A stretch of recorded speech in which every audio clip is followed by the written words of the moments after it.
Olá, sejam muito bem-vindos ao Melhor Pai do Mundo. Eu sou Caio Batista, o melhor pai do mundo, e você, meu amigo? Caião, eu sou o William Girardi, o melhor pai do mundo. Bem-vindos a um novo episódio e um episódio especial. Vamos falar sobre 2025. Neste clima natalino, de final de ano, nada melhor do que uma retrospectiva. Né? Falar sobre o ano em que nós começamos. Com esse projetão aqui, cara. Que a gente já não tá desse imaginava que a tamanho. gente estaria aqui neste lugar hoje, né? Quando gravamos lá pela primeira vez, com o microfoninho, era só áudio e a gente ainda estava até mais emotivo, né? Sim. Porque não estávamos tão apropriados desse ambiente, e a gente também falava sobre paternidade, talvez até pelas primeiras vezes, porque pouca gente fala, né, Caio? E foram muitas conversas que não foram gravadas também, né? Até surgir essa grande ideia de sentar aqui e colocar as caras na internet e falar sobre paternidade. E acho que o primeiro foi o começo de tudo, assim que a gente denominou, né? Hoje vamos falar sobre todos os episódios, um pouquinho sobre todos eles, né? A gente vai buscar um pouco daquilo que nos fez crescer como pais e a gente começou com o começo de tudo. Acho que foram dois pontos no começo de tudo, né? O começo de tudo da nossa trajetória como pai, né? Uhum. E a gente falava sobre como que foi o seu sentimento quando descobriu que ia ser pai, o que mudou na sua vida e o começo de tudo deste projeto, né? Sim.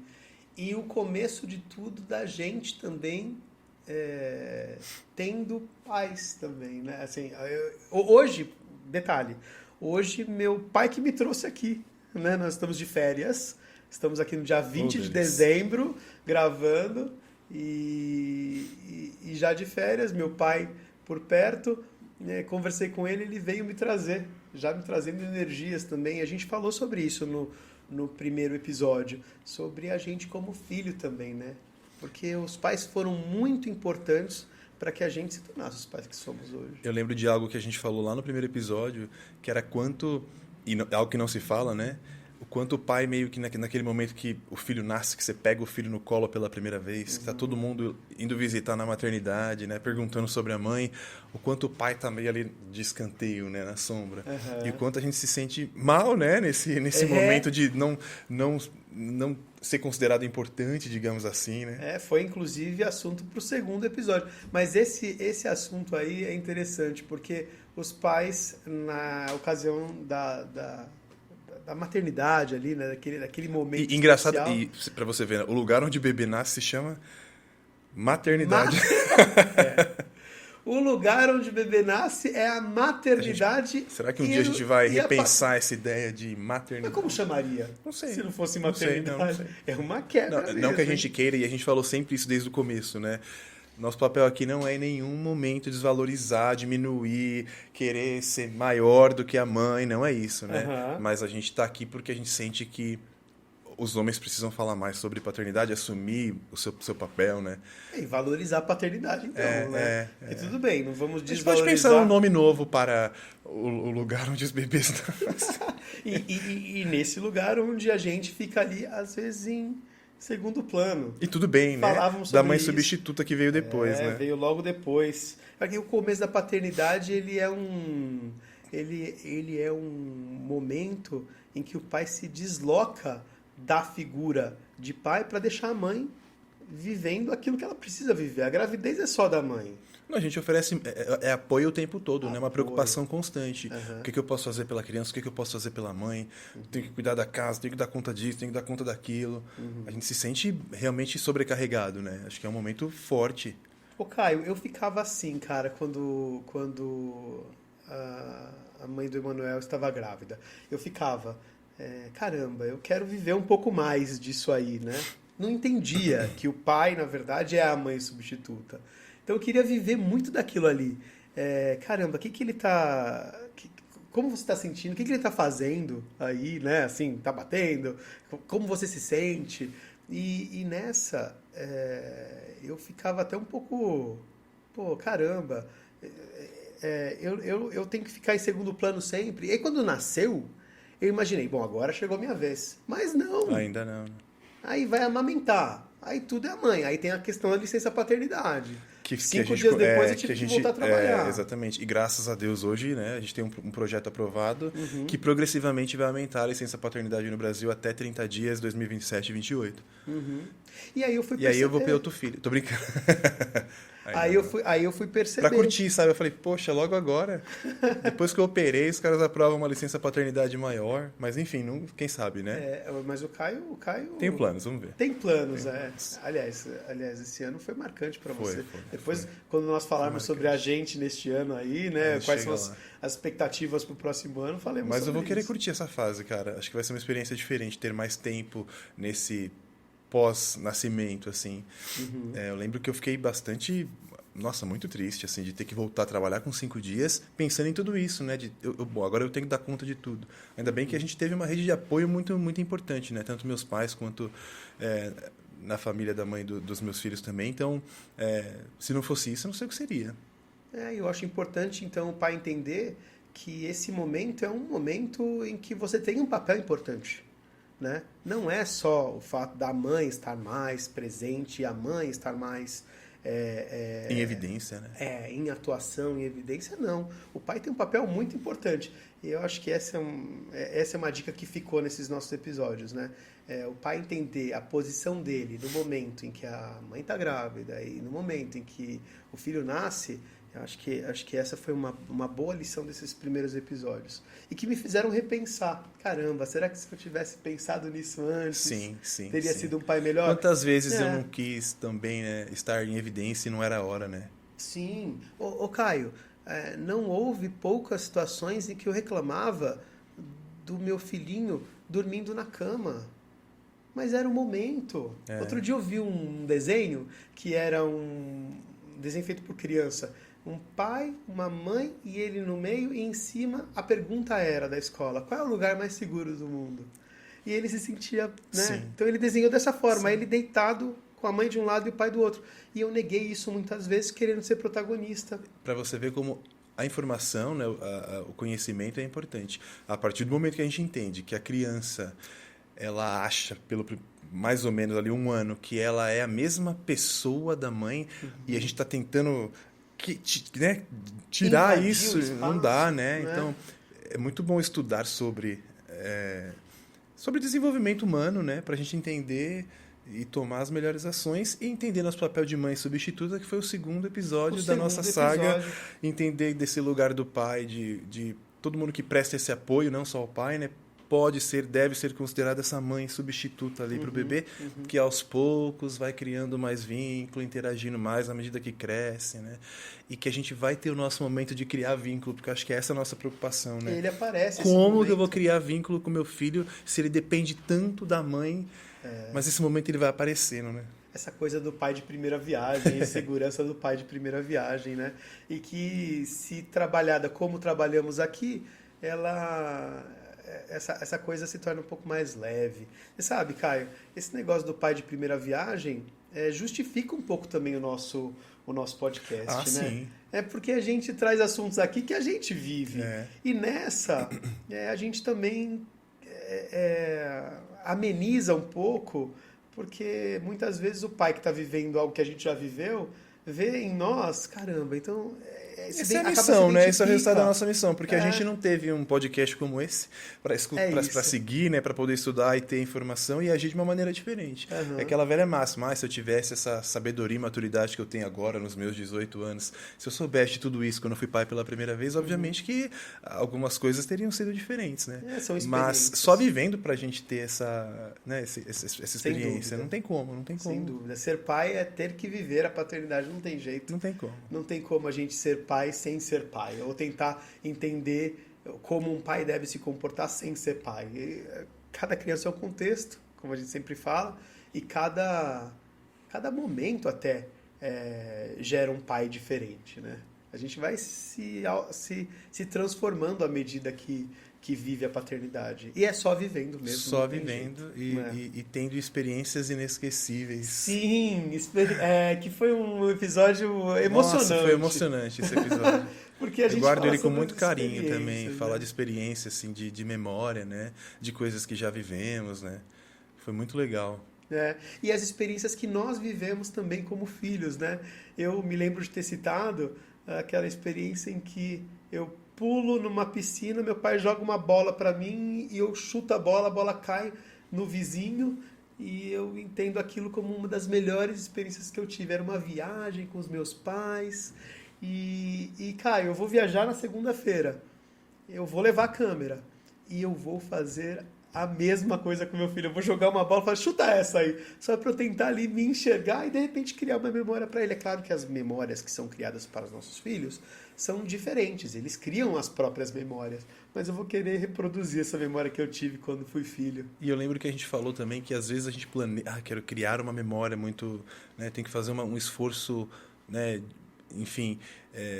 As memórias mais importantes, elas também nascem de momentos tão simples, né? Não planejados. Uhum. O molho do Caio. O molho, né? Esses rituais, esses pequenos rituais que a gente cria ali no dia a dia, são coisas que a gente carrega para sempre, né? Eu compartilhei algumas experiências também vividas na infância com meus pais e algumas que eu já consegui viver com os meus filhos e tenho certeza, bom, para mim foram inesquecíveis, espero que para eles também, né?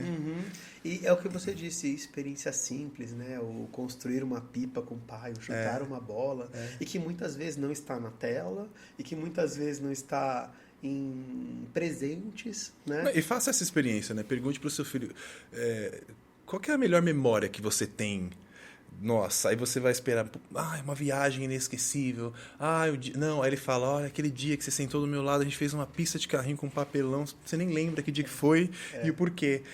E aí esse tipo de experiência que marca, né? E a gente não negar essas experiências, porque há 2 semanas pegamos uma mangueira e aí tava muito calor e no jardim de casa eu falei, vou fazer uma chuvinha aqui, ó, vamos brincar. E ele falou, mas pai, você tem que estar junto, você vai se molhar também, né? E minha primeira reação foi, eu olhei para mim e falei, não, mas aí, não, como não? Eu vou viver essa experiência e de repente nós dois estávamos molhados, porque é um jardim, então tudo bem, a gente não está gastando água, a gente está regando as plantas também. Então a gente foi jogando água, não ficou muito tempo, mas foi tão legal, aqueles, sei lá, 10 minutos ali foram inesquecíveis. Eu vivo muito isso, retorno de aula, né? Normalmente a gente tem uma roda de conversa, as crianças falam, nossa, o que você fez nas férias? O que foi mais legal? Como professor. Como professor. E aí normalmente a gente espera, né, esse tipo de coisa. Nossa, eu fiz uma mega viagem, eu fui num mega lugar.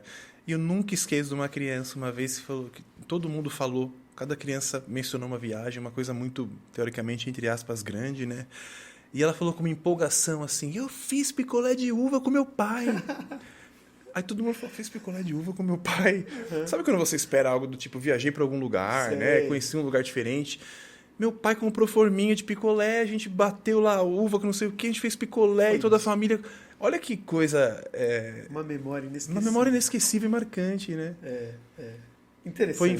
Foi impressionante, assim. Então, acho que tem que dar valor para as experiências mais genuínas e mais simples, né?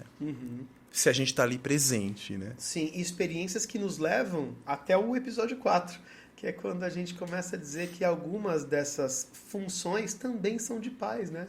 O tema foi pai com P maiúsculo, no sentido não de dizer que o pai é o homem masculino, não, mas de que o pai com P maiúsculo é aquele que faz coisas que, a princípio, socialmente, são ligadas à figura da mãe. A exemplo do lavar louça, a exemplo do fazer o picolé, a exemplo do cozinhar, a exemplo da presença, né? Então... E aí tem um ponto até cultural, né? A gente estava falando de licença paternidade, de ser reconhecido se a gente quer. Imagino que todos os pais querem, né? Que nos assistem, que nos seguem aqui. Querem ter mais reconhecimento, querem ser mais valorizados, eles têm que fazer a parte dele, que historicamente a gente sabe que os homens não faziam esse tipo de coisa. Então, acho que o pai com P maiúsculo carrega esse peso de quebra de paradigma. Nós queremos, então, que o pai seja mais presente? Seja mais presente. Nós queremos que o pai seja mais valorizado? Valorize a paternidade. Né? Nós queremos que não chama maternidade, chama paternidade, então vamos viver isso, né? No sentido de, né, faça a sua parte, seja realmente um pai com P maiúsculo. Na ocasião nós falamos até do livro do Queiroz, né? Tiago Queiroz. Que a gente falava sobre também a exaustão, né? Que não é algo simples. A gente também não romantiza essa coisa da presença. Não. É exaustivo, faz o pai ter que se desdobrar. São cambalhotas que você dá literalmente para conseguir fazer com que o filho que vive ali querendo presença, querendo brincar, ainda mais no mundo atual em que os filhos não têm tantos caminhos quanto os caminhos que nós tínhamos. Então o pai, ele também, para ser pai com P maiúsculo, ele precisa entender que cansa às vezes. E para nós que foi um você tem que episódio estar lá. marcante porque nós temos algo em comum, que é o fato de sermos divorciados, né? Então a gente vive a paternidade, quando os filhos estão conosco, a gente vive isso, tudo que envolve a vida deles está sob nossa responsabilidade, né? E a gente falava sobre o quanto também é importante aqueles casais que ainda, né, que não são divorciados, que eles se conversem, que dividam as tarefas, né? Que haja espaço para que os dois exerçam ali a parentalidade, foi outro termo que surgiu nesse episódio, né? Para que todo mundo tenha espaço. Mais do que isso, em complemento ao que o Caio está falando, é importante que o pai e a mãe entendam que pais e mães precisam ter o seu próprio espaço, porque como o Caio estava dizendo, como divorciados nós temos um espaço próprio que a gente pode exercer a nossa individualidade, coisa que não acontece às vezes nos casais. E aí os casais precisam conseguir se conectar ao ponto de, por vezes, o pai tomar a frente e deixar a mãe viver um Sem pouco a mãe do falar seu assim, momento. não é assim que é pra fazer, viu? Não, a comida não é não põe isso, sabe? Eu vejo muito isso, assim, infelizmente acontecendo, né? Das mulheres, das mães não conseguirem também dar esse espaço, né? Essa oportunidade. Sim. E aí vira aqueles memes de internet, quando a mãe faz, quando o pai faz. Quando a mãe troca, quando o pai troca. Quando a mãe arruma o cabelo, quando o pai arruma. E também o momento, quando eu falo da individualidade aqui, o momento de folga também, o momento em que a mãe vai poder ficar ali um final de semana com as amigas ou curtindo, ou mesmo só, né, tranquila, descansando. Tem que ter recarregando individualidade, as né? Você baterias. falou a palavra-chave é individualidade. Quando a gente está num relacionamento, nós continuamos sendo nós. Indivíduos. Então tem que ter esse espaço, né? É um entrosamento aí, é um time entrosado no caso dos casais que já estão há muito tempo e que torçamos para que continuem, né? E se a gente não cuida da gente, a gente não cuida bem dos nossos filhos, que foi o episódio seguinte sobre autocuidado e a importância do equilíbrio físico, mental, né? Espiritual até. E que se a gente não se cuida, a gente não vai estar bem para cuidar dos nossos filhos. Um episódio muito delicado, a meu ver, porque trata de algo que vai além da própria paternidade, né? E que diz respeito à sua relação consigo. E esse é um ponto importante, aliás, um assunto que é muito recorrente hoje em dia e que a gente precisa tratar com bastante cuidado. Essa barriguinha que vocês veem aqui diz respeito à falta de autocuidado.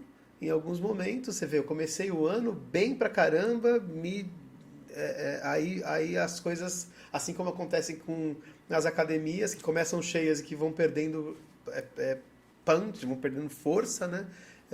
Aconteceu comigo em relação aos cuidados físicos, mas é o tempo inteiro. A disciplina, ela é um desafio, né? Porque não adianta você ter autocuidado aqui e depois começar a perder força. E além de ficar bem, né, ter esse objetivo de estar bem, para mim, assim, essa é a minha bandeira, assim, que eu levanto na educação, tanto na educação acadêmica quanto na educação da vida pessoal. A criança aprende pelo exemplo. A gente teve um evento recente na escola que é uma celebração da alfabetização. E a mantenedora, a Andréia, ela falava assim para as famílias: é importante que as crianças vejam vocês lendo, né? Porque muitas vezes os pais fazem o quê? Olha, você tem que ler, viu? Olha, é importante você ler um livro. Vai ler, sai da tela. Vai comer o doce, hein? Só que os filhos nunca viram os pais lendo. Então, quando a gente também se cuida, a gente está educando de uma maneira indireta. Quando a criança cresce vendo que você se cuida, né? Que você é preocupado com a saúde, que você é preocupado com a alimentação, há ali uma transmissão de valor natural. Sim. Que é muito forte, né? Muito mais que qualquer palavra, né? E essa coisa também, por isso que eu falo do indivíduo, né? Do pai não ser só essa figura ao lado do filho. Porque acontece. Sim. O pai é um super-homem quando os filhos estão presentes. Com o filho. Isso no caso dos pais divorciados. E no meu caso é um E aí quando o filho vai para casa da mãe, bum. Se derruba. E eu venho me exercitando nesse sentido, até me expondo aqui como fiz na ocasião do episódio, para que haja um equilíbrio, melhorando, e melhorar eu acho que já é um passo, né? Melhorar a cada dia já é um passo. E os pais, eu acredito, precisam entender que não é só quando o filho está presente. Esse exemplo tem que ser dele para ele mesmo, né? Sim. Esse é o exemplo de fato que o Caio está falando, né, cara? Exatamente. E a gente se cuidando, a gente vai abrindo novas possibilidades na vida, para quem sabe um relacionamento pós-divórcio, que foi o episódio seguinte. Sim, sim. Inclusive, agora, aproveitando esse elo, o Caio fez aniversário recentemente, fui à festa dele e ali tá claro, né, como a coisa acontece. É uma família com uma energia Tem muito orgulho boníssima. da minha família, assim, E aí muito legal, né? tem que ter mesmo, Caio. Porque é uma energia boa, Minha uma mãe galera, fala mais gente do que o homem da boa. cobra, né? Conheci a Dona Celina, inclusive nós estamos colocando os títulos da Dona Celina. Tá ficando bom, Dona Celina? Foi um pedido dela. Foi um pedido Ela falou, tava olhando vocês, a mesma roupa, parece tudo igual, mas não era, né? Coloca lá alguma coisa diferente pra gente saber que é uma coisa nova. Que é uma coisa nova, mas uma energia tão boa, e aí mostra o quanto que, no caso ali do Caio, e ficou muito claro, esse cuidado que ela tem com a família reverberou, né? E aí o autocuidado do Caio tem a ver com a família também, foi tão bonito. Totalmente. Foi tão bonito. E lá eu vi Caio com a Laís, né? A Laís, que é o relacionamento pós-divórcio. Casamento marcado em caros telespectadores. Telespecs. Mas essa coisa do relacionamento pós-divórcio foi um episódio bastante importante assim para mim, né? Da gente conversar sobre como que foi esse processo, né? Da paciência e da cautela que a gente teve para apresentar uma nova pessoa para os filhos, né? E como que é para essa pessoa que está chegando também nesse contexto de um cara que é divorciado e que tem 2 filhos, que eu imagino que, né, não deve ter sido fácil, também é um desafio. Mas como a gente conseguiu hoje, depois desse tempo, como a gente conseguiu estabelecer uma nova família, assim, tô muito orgulhoso disso. E o contexto, ele é diferente nesse caso, porque o Caio já conseguiu construir, tá ali nos primeiros momentos da construção de uma família, né, de uma nova família, e eu ainda estou buscando a pessoa com quem eu devo constituir uma família. Vai chover direct, @WGirardi. E aí isso fez com que o episódio ficasse ainda mais interessante, porque passei por um processo um pouco mais árduo nesse sentido, ainda passo, né? Mas passei também a entender, por isso o episódio foi muito importante, que o relacionamento pós-divórcio traz amor, traz mais amor à relação, porque o divórcio também é cuidado. E mais do que isso, quando entra alguém, aconteceu comigo, também com o Caio, no universo dos filhos, e que a princípio não existia, isso também traz amor à relação, né? Tem mais amor sendo embutido ali. E a gente também entendeu na ocasião que quanto mais esses relacionamentos das nossas ex-parceiras derem certo, mais a coisa flui no sentido do equilíbrio, né? Do amor sendo dissipado ali nessa relação, porque a gente continua tendo uma família, né, Caio? Acho que a premissa é o bem-estar dos filhos acima de tudo, né? Então tem que ter muito cuidado para saber o momento certo de falar sobre isso, né? Para a criança, as 2 pessoas mais importantes da vida, as pessoas que ela mais amam são os pais, né? E uma vez eu escutei uma coisa que é verdade, que assim, internamente, né, lá no fundo do coração, o desejo de uma criança que é filha de pai divorciado vai ser eternamente que os pais, de alguma maneira ou outra... Podcast a gente falou sobre isso. Mas aos poucos eles vão entendendo, né? Então acho que viver um relacionamento pós-divórcio, tem que ter muita cautela nessa apresentação, nessa condução, né? Nessa inserção de uma nova pessoa nessa dinâmica familiar. E eu fui entendendo quando que eles estavam prontos para saber sobre isso, né? Além do mais, a gente nunca pode esquecer que no pós-divórcio o filho continua tendo aquela como a família. Então a mãe continua sendo a mãe para ele, o pai continua sendo o pai, é uma família noutra configuração, mas para o filho a família continua sendo a mesma. Então, se para o Caio ele tem uma nova família, ele vai ter que entender que essa família, para os filhos, ainda contempla a mãe dos meninos, né? Então isso essa é a tal da complexidade. E tem uma coisa que a gente falou que é o principal desafio. Eu não sou filho de pai divorciado, então eu não sei qual é esse sentimento. Às vezes é difícil até ajudar, né, o nosso filho, o que dizer, né? Por isso que foi fundamental para eles também a terapia com um profissional que os ajudou a atravessar essa fase de uma maneira o mais saudável possível, né? Com o menor número de prejuízos possíveis. Óbvio que há prejuízo, mas a gente defende também que há alguma casca sendo criada aí, né? Ele acaba tendo frustrações que não teria caso as coisas estivessem estáveis. Então, isso também cria certa casca nas crianças. Aquilo que a gente discutiu, né? Essa é a vida dele. É o desafio do nosso filho, né? O desafio de vida dele. O nosso foi outro. Né? O seu foi o que você já expôs aqui, né? Depois de descobrir que era adotado, né? Então, esse é o desafio da sua vida, né? Que é diferente do seu filho. Desafio. Cada qual com o seu próprio desafio. E quando isso acontece, quando meu filho sente essa coisa do divórcio, o que eu posso fazer, eu sempre falo a mesma coisa, ajoelhar, ficar ali na mesma altura dele e dizer, cara, eu te apoio, mesmo não tendo nunca vivido essa experiência que você vive. Então, é isso que o Caio falou. Cada qual com o seu desafio no mundo. Parece que o mundo é até desenhado nesse sentido, né? Sim. Cada qual com o seu desafio, né? E aí a gente falou no episódio seguinte sobre o pai na escola. Eu queria... E foi legal porque como a gente trabalha em escola, né? A gente tem bastante informação, acho que para dar sobre esse assunto. Eu queria fazer um adendo sobre o episódio anterior. Eu vi, Caio, ainda hoje, no Instagram, um pai que estava dirigindo e ele colocou a câmera ali e ele disse, vocês não sabem o quanto é duro toda quinzena ter que viajar ali uns 300, 400 quilômetros para ver meu filho. E o que é duro, na verdade, não é a viagem em si, é o momento em que eu deixo meu filho lá e volto. Essa viagem de volta é super dolorida. E eu vi um comentário de uma mãe que falava assim, imagina, você está ficando ali 2 dias por quinzena com seu filho e acha que isso é suficiente? Você está querendo receber palmas por isso? E ficava claro nos outros comentários que o que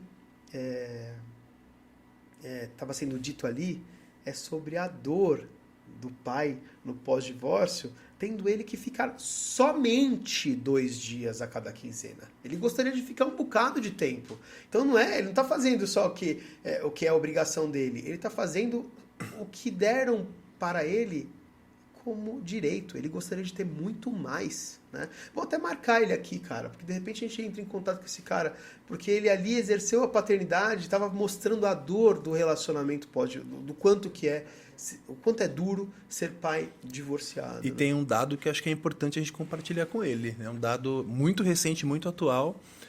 Pela primeira vez na história do Brasil, o número de divórcios com guarda compartilhada superou o número de divórcios onde a guarda é majoritariamente da mãe. Sim. Então, acho que é um dado... dado... fala sobre isso comigo há algum tempo. Já, né, acho que é um dado bom. Né? Difícil analisar dados assim, mas... a gente quer tanto que o pai participe mais, a gente quer tanto que o pai tenha mais, né, envolvimento na criação dos filhos. Se chegamos nessa fase de que... Divisão igualitária. Divisão, né, o pai participando mais, assumindo mais responsabilidades, que é algo que tanto se cobra, tanto se vislumbra... Cara, quando eu li, eu fiquei contente, assim. Sim. Falei, que bom, né? Que agora isso seja validado no dia a dia, né? E agora acho que vem uma segunda etapa. Bom, primeira etapa cumprida. Os pais ficam mais com os filhos. Que agora esse tempo seja um tempo de qualidade. Né? Sim, sim. Então, o Caio vem falando sobre isso comigo há algum tempo, né, Caio? E eu escutei, por exemplo... guarda compartilhada aí, cara, porque você já é um pai tão presente, né? E esse período agora final final de ano escolar, né? Os estudantes ficam ali, alguns ficam de recuperação, tem que estudar um pouquinho mais. E eu escutei de vários deles, assim, meu pai sentou para estudar comigo. Nossa, agora eu tô pronto para fazer essa prova. Eu estudei bonito, melhor. né? Foram vários, não foi um bonito. só, foram vários, assim. Toda vez que eu escutava isso, eu falava, que legal, que bom. Porque o pai tem que estar na escola, que foi o episódio seguinte, né? O pai na escola. Sim, porque a gente que está na escola, a gente sempre viu isso, né? Reunião de pais, 90% de mães. Né? Histórico, né? A mãe que cuida dessa parte. A mãe que é responsável pela vida acadêmica. Tem qualquer problema, vamos ligar para a mãe. Escreve mamãe, bom dia. Pô, cadê? Será que vai chegar no grupo de mães? Grupo de mães, né? Grupo de mães. Grupo de mães. Os pais não têm. Os homens não têm, né? O grupo ali de... Não tem grupo de pais, pais, né? Ou será que eles devem fazer parte do mesmo, né? O que acontece muitas vezes nesse caso é que o pai precisa se envolver com a escola. E aí tem aquela coisa, né? Do pai que chega tarde e que já tem... Que também é uma construção histórica, né? Porque a mulher tá em casa, entre aspas, né? Antigamente era assim, né? Então ela tava ali com, teoricamente, um tempo para se dedicar a isso. O pai, que é o homem que trabalhava, era o responsável pela vida financeira, digamos assim, então chegava mais tarde e não se envolvia. Mas essa história mudou, né? Mudou, porque a mãe também está bastante ocupada. Então, você vê, hoje em dia os integrais da escola estão cada vez mais povoados, a mãe também com um bocado de responsabilidade, e sendo assim, o pai, mesmo chegando tarde, mesmo chegando cansado, tem que fazer. Ele vai ter que se envolver. É uma coisa que a gente defende, né? Eu defendo isso, já foi assunto aqui neste episódio, mas vou repetir, o pai tem que viver, às vezes, 100% da paternidade, né? Ou seja, tem que para dar valor para a maternidade, né?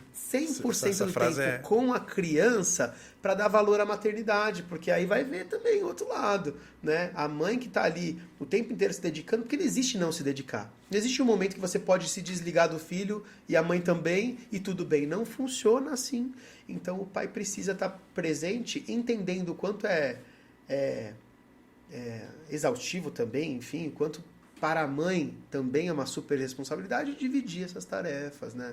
E aí a escola é uma delas, né? Abrir a agenda, criar uma assinatura própria, saber o que o filho está estudando, porque senão também o filho não tem nem referência acadêmica. E assim, tem pesquisas, né, na área que dizem, que provam que o pai que é presente, ele tem muitos benefícios cognitivos, emocionais para a criança. Então, tem que participar, né? Não tem jeito. Tem um outro ponto que diz respeito ao tempo. Muitas vezes a criança, especialmente as que ficam em período integral, elas estão boa parte do tempo na escola, assim como nós ficamos no trabalho. E a gente, quando a gente está no trabalho, a gente fala isso com alguma frequência. Nossa, a gente precisa viver muito bem aqui, a gente precisa se sentir bem nesse ambiente e realmente crescer aqui, porque boa parte da vida a gente está aqui dentro. Então, com a criança, a mesma coisa. Como é que você não está conectado ao momento que mais toma tempo do seu filho ao longo do dia? Caramba, ele ficou ali, no caso do integral, 8 horas e você não sabe nada sobre aquilo. Não dá, né? O pai na escola é essencial. E vira meme, aquilo que eu sempre falo, né? Como a paternidade vira meme. Porque aí vira meme na internet. O pai não sabe a série do filho. O pai não sabe o dia da reunião. Sabe aquelas coisas que tem que acabar? Além do mais, a escola começa a se adaptar a isso. Fala, como é que a gente vai lidar com um pai que não sabe a série que o filho tá, filho. Quem é o melhor amigo, qual é a matéria que o filho tem dificuldade, né? E aí a gente fala, não, a escola não tem que saber lidar com isso. Quem tem que saber lidar com isso é o próprio pai. É, lógico. Eu não tenho que saber lidar com um pai que não sabe a série do filho. Eu tenho que saber lidar com pais que sabem a série do filho e com as dificuldades inerentes à participação do pai. E não a ausência do pai até na escola. Que a ausência não é só a física. Tem pais que estão presentes mas ausentes boa parte do tempo. Né? Então, que não é o caso, tem um pai que é muito conectado com os filhos, que é o melhor pai do mundo também para os filhos dele, que nós entrevistamos, né? O João. João Raposo, um abraço, obrigado porque foi incrível também conversar com ele, porque ele é pai do João e da... João Vitor e Manu. João Vitor e da Manu, né? O João Vitor é autista, né? Sim. E o João compartilhou com a gente ali uma outra realidade, né, da paternidade, que é como é ser pai de uma criança autista, quais são os desafios. Compartilhou casos e histórias incríveis, né, emocionantes com a gente. Nós gravamos lá. Então gravamos lá no escritório dele, né? Foi uma novidade pra gente também. Nós queremos aí no ano que se inicia fazer mais entrevistas fora do estúdio, né? Ir até o espaço desses profissionais. Não, e o João falou que ele é um pai presente na escola, né? O João falou, por exemplo, do quanto ele tem melhorado o autocuidado com ele, né? De agora tá fazendo exercício, voltando a se sentir bem. O João falou do quanto ele é participativo das experiências inesquecíveis que ele viveu com o João e com a Manu, né? Então foi um episódio marcante. Muito poderoso, né? A Manu como uma jogadora de vôlei, né? Que tá ali com ele todo dia, falou sobre as experiências que ele tem com a Manu no sentido de de respeitá-la como uma criança mulher também, Sim. né? E como ele é referência como homem para ela, né? E outro tema que nós tocamos aqui, que o João falou também, é da esposa dele, né? Da carga que ela tem como mãe de autista, da Karina Karina. Anitta. E do quanto ele também se preocupa com a saúde dela, né? Das Sim. viagens que eles fazem anualmente, só os dois, porque eles também precisam desse tempo. Sim. Então, o episódio com o João, eu acho que tem um pouco de tudo do que a gente falou aqui, né? É muito legal de ver isso assim, materializado, né? E como ele, como você disse, como ele valoriza a mulher também, no sentido de entender que ele traz até um dado, que a mãe de autista tem níveis de estresse semelhantes a soldados de guerra. Então, não é fácil, quando não. ele traz à tona, tendo a consciência de que a mulher, a esposa, sente isso, né? Então, isso também mostra a grandeza do João como Foi muito profissional, bacana. como pessoa, né? É o João e a Manu. No meu caso, é o Léo e a Luísa. E a gente depois teve o episódio seguinte para falar de meninos, meninas e liberdade. Que foi um episódio delicadíssimo, porque Foi. eu ainda sou do tipo que quando meu filho fala, papai, eu vou usar rosa, eu falo, não. Ainda tenho isso. E aí, quando Caio trouxe isso à pauta, eu falei, não vou conseguir discutir sobre isso sem ser um cara machista. E desde então, a transformação em mim foi poderosa, porque não só aquela conversa, mas a consciência no pós-conversa começou a se formar em mim e é tão interessante. Outro dia o Emanuel falou assim, pai, se eu tivesse uma peruca, você está falando do fato de eu ser carequinha, eu sou carequinha, viu? Não sei se vocês sabem, mas eu não vou tirar aqui. Mas, e aí ele falou assim, se nós tivéssemos uma peruca, eu poderia ser menino e menina. A minha primeira reação foi, não pode, imagina, não vai ser menina, né? Mas eu pensei, não, ele está falando só sobre isso. Aí é aquela coisa que vem de mim, né? A gente falou sobre isso, as mazelas que são carregadas por, especialmente os pais, precisam parar por aqui. Chegou a hora de quebrar esse ciclo e entender que a gente precisa respeitar os filhos e a liberdade, tornando-os iguais. E o Caio, assim como a dona Celina, eles têm um discurso que é muito verdadeiro e muito forte acerca disso e que foi trazido à tona nesse episódio, né, Caio? É como você falou, acho que foi um episódio que a gente tinha até certo receio de como conversar sobre aqui, né? Logo quando a gente sempre faz a pauta 2 dias antes e vai conversando até ter aqui esse conteúdo, né?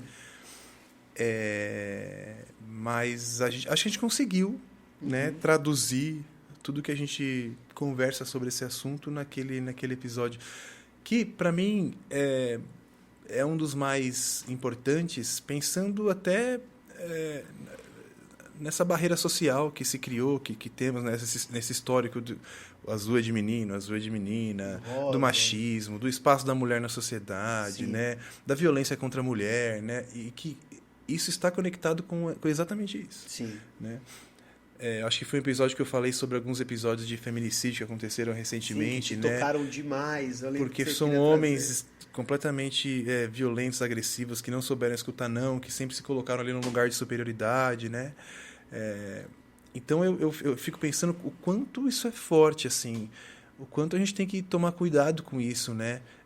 Quando a gente tem filho homem e filha mulher, eles precisam entender que o gênero não diz que eu sou superior ou inferior, né? Eu posso tanto quanto meu irmão ou minha irmã pode, né?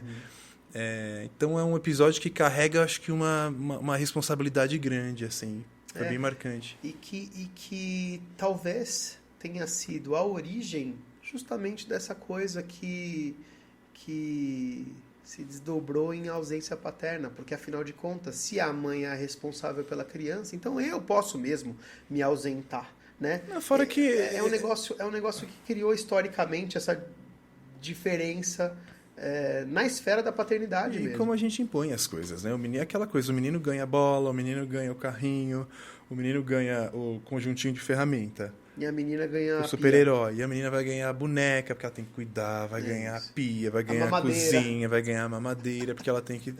Então começa aí. É isso. E aí essas coisas vão se desdobrando e constroem esse tipo de estereótipo, né? Constrói essa configuração de que se você é homem, você não pode ser sensível, você não pode chorar, você tem que ser forte. E se você é mulher, você não pode isso, não pode aquilo, você está num lugar de inferioridade, etc. É muito da nossa responsabilidade como pais, assim. E também tem esse a gente pode mudar. Olha o que a gente pode transformar, né? Na paternidade. Sim. E também tem esse outro lado, né? Hoje, engraçado, né? Nas relações pós-divórcio, estabeleci uma exigência que a gente fica mais exigente mesmo, que para eu me relacionar com alguém, a pessoa tem que entender até o quanto sensível eu sou. Porque também tem isso, o homem que não pode ser sensível. Também tem o outro lado. Tem, parece que fere a masculinidade. De masculinidade que a gente está falando, né? Não, então peraí, eu sou um cara muito chorão, sensível, sou um cara que, por vezes, falamos sobre isso aqui, sou até confundido com alguém que você é menininha, e esse tipo de coisa não entra mais na pauta. Depois desse episódio foi muito importante, foi muito forte para mim, isso ficou muito claro para mim, e até criou-se essa exigência. A mulher, peraí, o homem com H maiúsculo não é a gente necessariamente... fez o pai com P maiúsculo, podia fazer o homem com H maiúsculo. Né? Não é o cara que não chora, não é? Então também tem isso, né? Foi um episódio muito importante. A gente falou quanto que o homem não aprendeu a falar sobre emoção, né? Tinha que ser forte o tempo todo, não pode demonstrar. Olha a consequência, a sociedade que a gente vive hoje é consequência da maneira como eles foram criados pelos pais, pelas mães. Então a paternidade, ela muda o mundo. A paternidade muda o mundo. Me lembro do João falando que, e a gente concorda, que um dos principais, se não o principal problema social do Brasil é a ausência paterna, né? E quanto tudo isso que a gente está conversando interfere na configuração e na função do pai nesse processo de crescimento do filho e, enfim, no crescimento dele mesmo. Pai que tem que brincar. O pai que tem que brincar. Falamos sobre experiências inesquecíveis e o brincar talvez seja a principal ferramenta para que a experiência aconteça. Na infância é a experiência mais importante que existe, né? A criança aprende tudo através da brincadeira. Mas nesse episódio a gente falava o quanto o pai brinca pouco, né? Até por ter menos tempo, digamos assim, né? Por conta dessa construção, né? Opa, fica aí o microfone. Mas o quanto se conectar através da brincadeira é fundamental. Sim, e quanto isso também exige presença do pai e que também torna o processo um pouco mais exaustivo, mas extremamente necessário, porque essas memórias são criadas justamente por conta da brincadeira. Eu adoro isso, eu vou falar. O Caio é sensacional nesse aspecto, eu preciso dizer. Cara, posso falar? Pode, não sei o que vem. O Caio é conhecido, eu chamo ele de labrador, ele parece ele é um cara que não te deixa na mão, ele é um amigo que não te deixa na mão. É impressionante a capacidade do Caio de resposta. E eu tô vendo aqui, ele deu uma resposta. Estou respondendo Lorraine Sick. É impressionante como ele responde rápido no meio da... Lorraine, ele tá no meio da gravação, nós vamos deixar isso aqui. E ele tá respondendo você. O Caio é um cara muito presente, né? Imagina, se ele é presente assim, imagina o quanto que ele é presente frente às crianças. Olha lá, ele continua respondendo. Terminei de responder a Lorraine. E isso é muito legal. Porque demonstra também, Caio, o quanto você é presente. É impressionante. Se eu pergunto alguma coisa pro Caio, rapidamente ele me responde. Às vezes a gente trabalha no mesmo lugar. E aí eu falo para ele, Caio, você consegue vir aqui? Cara, é impressionante. Parece que ele inventou um teletransporte. Isso é muito legal. E essa presença, ela é extremamente importante no momento em que se brinca. Então, veja como tudo se conecta. O autocuidado, o bem-estar físico, né? O condicionamento físico para brincar com a criançada também, para estar junto delas. E, é claro, não é só brincadeira ali de exercício físico e atividade física, não é só isso. Mas a brincadeira às vezes se dá, e a gente falou sobre isso, sem o brinquedo, sem o presente. Total, nós falamos sobre essa em qualquer ambiente. Eu falei o quanto é difícil para mim criar a brincadeira, né? Assim, porque a criança faz isso naturalmente. Ela vê um pedaço ali de papel, um rolinho de papel toalha, pronto, virou um Superman. Né? Então essa capacidade lúdica, de fantasia, o quanto eu tenho uma dificuldade com isso, e acho que eu melhorei por conta do Melhor Pai do Mundo, por refletir sobre isso, entender o quanto eu poderia fazer melhor, o quanto as brincadeiras passaram a ser mais orgânicas, assim, eu com os meus filhos. E o quanto a gente escutando o filho entende que para ele a brincadeira nem sempre é aquela nossa, porque já falamos sobre isso também. O pai, às vezes, cria Agora a regras. brincadeira é essa. Vai brincar assim. Fica naquele quadrado. E vamos fazer assim. E isso não é brincadeira. A brincadeira quem cria é a criança. Independe de se tem um brinquedo estruturado ou não. Independe até do local. Então não tem muito essa. Vou para uma cidade que não tem coisas para criança. Não. Você vai para qualquer lugar. E qualquer lugar é lugar de brincar. Né? A gente falou sobre isso, é muito importante. E que na nossa época, né, as coisas aconteciam de uma maneira, não tinha tela, não tinha internet, não tinha essa exposição toda a informação, e agora uma outra geração que gera um conflito aí, né? Então. Porque fomos criados numa época completamente diferente, e agora temos na rua, nas ruas, e temos que criar filhos num contexto oposto. Um contexto digital, em que há pouco encontro, ou menos encontro que antigamente, e o 11º episódio foi sobre esses conflitos geracionais, sobre como então a gente cria filhos, né? A gente educa filhos num momento diferente do momento anterior, né? Foi também bastante delicado. E nós fizemos até um link, até fazendo um link com o próximo, que seria telas, games e tecnologia, de tentar usar a tela como aliada, né? Ela não é um vilão o tempo todo, sabendo usar da maneira correta. Nós falamos também sobre o quanto essa é uma geração de pais que conversam mais com os filhos, né? E que a gente entende que isso vai ter um impacto bom no futuro. O quanto de crianças, seres humanos mais empáticos, né? E o quanto a gente acredita que nós fazemos um bom papel no contexto em que estamos. Fala-se muito hoje sobre os pais superprotetores, né? Os pais helicópteros, como nós tínhamos discutido na ocasião, mas também a gente precisa trazer à tona essa coisa de que o pai moderno, ele está fazendo um bom papel, a exemplo de tudo que nós conversamos aqui. Né? Os pais, eles estão cada vez mais presentes. Estão indo mais na escola, né? O número de vamos pegar dados, né, pra gente comprovar. O número de divórcios com guarda compartilhada superou onde a guarda é majoritariamente da mãe. Né? A gente vê pais mais presentes na vida dos filhos. Então, acho que a gente está transformando essa realidade, William. Nossa missão está... a gente acredita muito no fato de que nossas crianças serão crianças melhores, e isso vem de nós, né? A gente também vai ter papel nessa próxima sociedade, que a gente acredita ser uma boa sociedade. Também falamos de coisas que estão faltando de lá de trás, né? Dessa questão de disciplina, né? De limite, né? Que também é importante, né? Sim, sim. Mas tem que encontrar um equilíbrio, né? Para uma nova geração, uma nova realidade.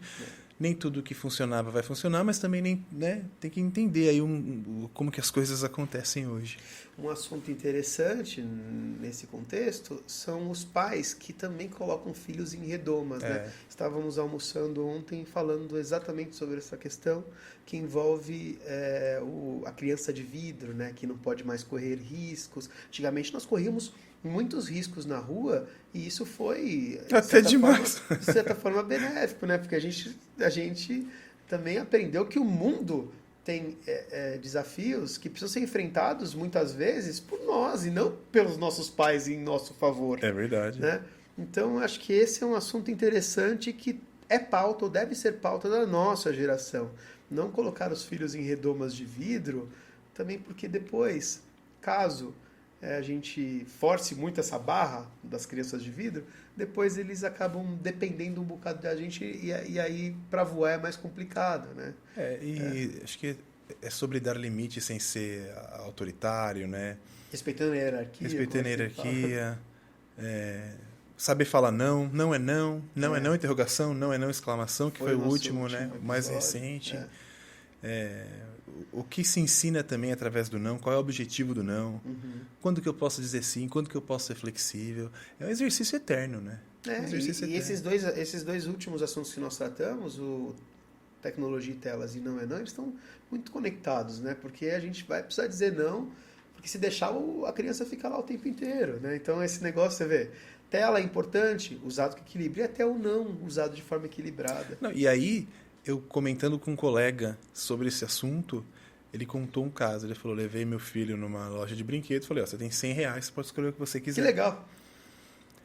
E aí o filho escolheu um brinquedo lá que era R$109,90. E aí? E aí? Aí eu falei pra ele, claro que você comprou, né? Claro que nesse momento você optou por ser flexível e explicou pra ele, ó, beleza, até esse valor tudo bem, não era o que a gente tinha combinado, mas ok. Uma margem de segurança Ele aí. falou, não, claro que não. Eu falei que não podia. Eu falei, pelo amor de Deus. Ele não deixou. Não.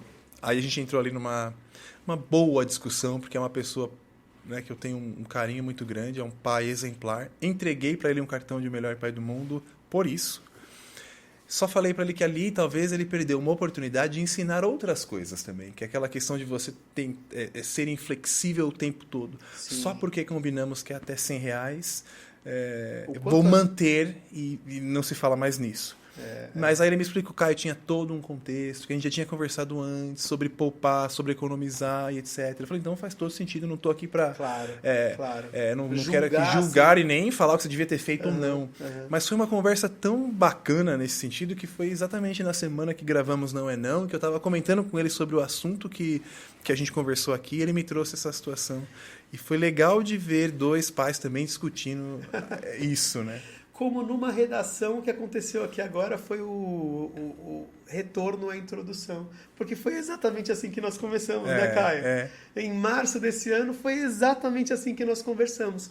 Caio e eu nos encontrávamos na escola, estávamos vivendo situações muito semelhantes. Nós éramos pais divorciados que tínhamos poucas vias para debate, né? Começamos a conversar e, de repente, virou pauta de conversas tão intensas, que a gente resolveu gravar. E assim começou o Melhor Pai do Mundo. Esses 13 episódios que nós gravamos até agora foram frutos justamente de conversas desse tipo. E a gente faz isso para que pais, assim como nós, até me emociona falar. Tome seu tempo. Pais que discutindo sejam melhores, né? A gente já ouviu tanta coisa aqui, cara. Nesse período todo, a gente ouviu tanta coisa. Não é só coisa boa, não. A gente já ouviu umas coisas, mas deixa pra lá. E a gente Os tem haters. que deixar claro aqui que a gente só senta aqui num sábado de manhã, estando aqui o Júnior.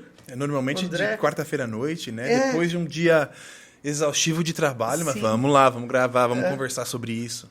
A gente só tá aqui em período de férias. A gente grava sempre às quartas, né? Mas a gente só tá aqui em período de férias, num sábado de manhã. Não porque a gente quer fazer esse negócio virar um super negócio, um negócio que seja rentável. Não por isso.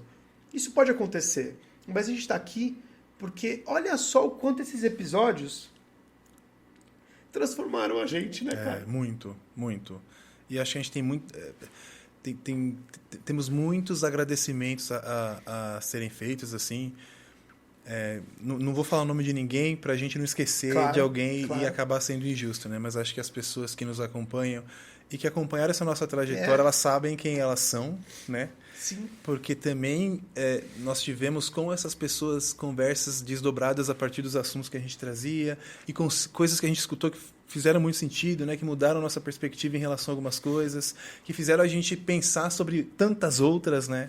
E que fizeram a gente pensar de uma forma até universalista, né? Que transborda o nosso próprio desejo de ser pai melhor, que outros pais espalhados pelo Brasil podem se tornar pais melhores também. E todo dia, todos os dias, eu estou tendo contato com pelo menos um pai, homem. Não é só a mulher que está dizendo, olha, eu estou mandando isso para o pai. Não, cada vez mais eu estou tendo contato, ainda mais com esses cartõezinhos que a gente fez, cada vez mais a gente está tendo contato com pais que estão se tornando pais melhores. E a gente, é importante dizer, todo dia a gente se torna um pouquinho melhor. Um pouquinho melhor. Melhor que ontem, pior do que amanhã. E assim será. E é isso. E a gente, então, tá trabalhando para que... E a gente não vai parar. Tivemos uma conversa importante nessa semana, né? Aqui no nosso time. E que a gente não vai parar. A gente continua acreditando muito no projeto. E essa retrospectiva de 2025 talvez seja somente a primeira de muitas que vem. Foi por muito aí. bom, William Girardi, fazer essa retrospectiva. Foi muito legal voltar. É sempre bom, né? A gente refletir sobre o que deu certo, ver tudo que a gente comentou aqui, quão forte né? Sim. Foi bacana. Acho que 2026 vem aí com ainda mais potência. Potência e novidades também no projeto. A gente que começou gravando no microfoninho no meio da mesa, a gente já está assim, no ano que vem a gente vai estar ainda maior. O nosso objetivo é sim ter uma comunidade muito, muito grande, porque a gente quer discutir com muita gente sobre isso e aprender também. E aí, cara, no futuro seremos pais ainda melhores, não é?